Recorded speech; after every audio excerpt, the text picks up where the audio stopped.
Ito ang reading mo, Libra. Welcome back to our channel. Naway nasa mabuti kayong kalagayan while watching the channel. This sa general reading, kayo nang ba naman palit-palit na situation nyo sa reading ko.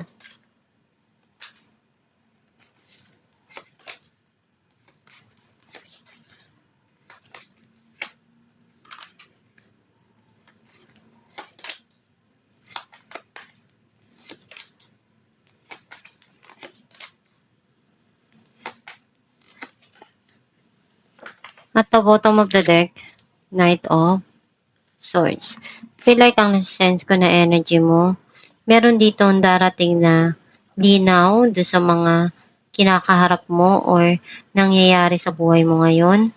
Some of you, may gusto kang sabihin or alamin do sa mga sitwasyon sa buhay mo ngayon.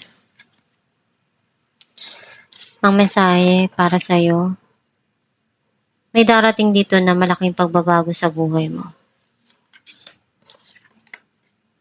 Meron ditong nagpapagulo sa isipan mo at natatrap na yun.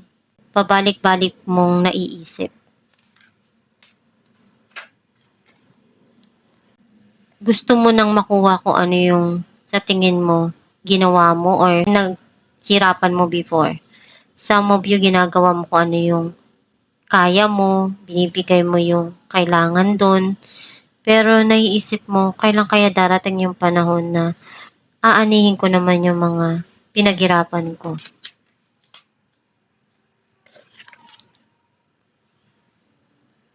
Hindi ka pa rin magpapatalo, lalaban ka pa rin at hindi ka susuko. Naalala mo pa rin yung mga nangyari sa nakaraan. May mga memories to na hindi mo makalimutan. Gusto mo munang bigyan ng time yung sarili mo para mapag-isa or pag-isipan yung mga nangyayari ngayon sa buhay mo.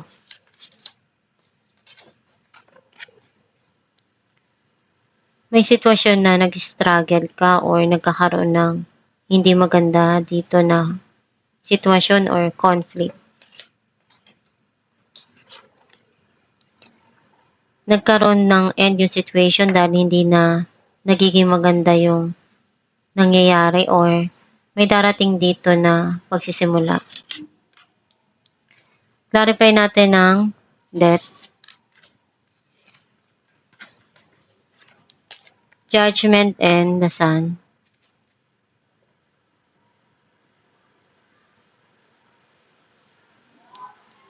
Meron ditong matagal mo nang gustong makuha na hustisya at ngayon magiging masaya ka na at unti-unti ka nang magiging okay.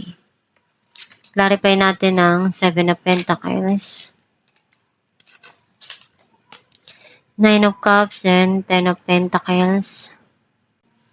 One day, kung ano yung hinihiling mo, ibibigay din sa'yo at matagal mo na itong hinihintay. Andiyan yung abundance and prosperity or long-term na financial stability or relationship. Clarify natin the Hermit, Knight of Cups, and Seven of Swords. Meron kang gustong subukan dito or nagkaroon dito ng cheating or pagsisinungaling. Some of you, may mga naalala ka sa nakaraan na minahal mo ng sobra-sobra. And itong tao na to, niloko ka at ginawa ka ng hindi maganda. Clarify natin ang Five of Wands,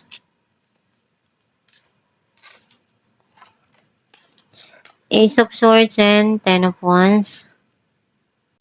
Ngayon, magkakaroon na ng linaw yung mga sitwasyon or merong bagong idea na darating dito sa'yo na makakatulong dun sa'yo sa mga nangyayari ngayon sa buhay mo. And alam mo kung ano yung responsibilidad mo, gagawin mo pa rin kung ano yung kaya mo, at kung ano yung kailangan na iayos dun at kailangan harapin, gagawin mo.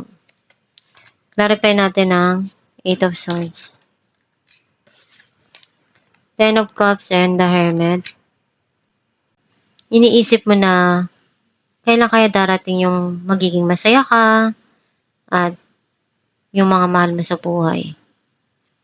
May mga bagay na gumugulo sa isipan mo dahil may mga sitwasyon na naalala mo pa rin yung mga nangyari sa buhay mo sa nakaraan and binabalikan mo palagi yung kasi naging masaya ka doon. Isa yun sa happy memories mo. Clarify natin ang Seven of Wands, Six of Pentacles and the Empress. Kung ano yung maitutulong mo, ibibigay mo hanggat meron ka, tutulong ka. Dahil alam mo sa sarili mo na isa yun sa nagpapasaya sa'yo. Some of you, ipaglalaban mo pa rin kung ano yung sa tingin mo, karapatan mo or kung ano yung para sa'yo. And kahit ano yung mangyari, hindi ka pa rin magpapatalo. Dahil alam mo kung ano yung para sa'yo. Kailangan mong balanse yung mga nangyayari sa buhay mo para hindi ka basta-basta sumuko. Clarify natin ang Four of Swords, Eight of Wands and Justice. May bagong opportunity dito na papasok sa buhay mo. And matagal mo na itong hinihintay. Alam mo na kung ano yung kailangan na gawin doon sa sitwasyon na to or doon sa opportunity. Some of you may darating na mensahe. Clarify natin the Tower, Queen of Wands and the Star. Unti-unti nang maghihil yung mga situation na nangyari sa buhay mo. Ngayon kung ano yung pinapangarap mo, one day makukuha mo at mapapasa kamay mo rin yan. Alamin natin kung ano mensahe para sa'yo.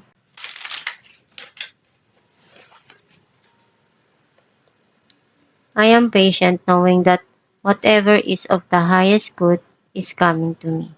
Ang mensahe para sa'yo na kailangan mong habaan yung pasensya mo, huwag kang magpadalos-dalos sa mga desisyon na gagawin mo.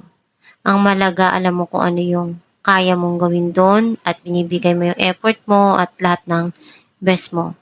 Basta gawin mo lang kung ano yung tama at magpapasaya para sa'yo. And magdasal ka lang palagi. Nandiyan ang Diyos Ama para tulungan ka at gabayan ka. Huwag kang susuko sa mga nangyayari sa buhay mo. One day kung ano yung gusto mo, makukuha mo rin yan.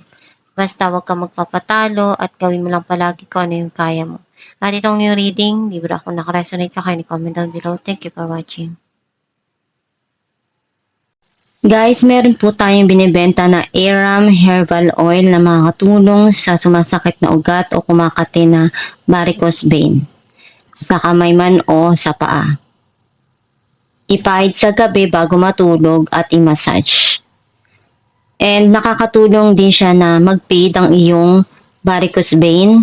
Ipahid 2 times a day at i-massage araw-araw.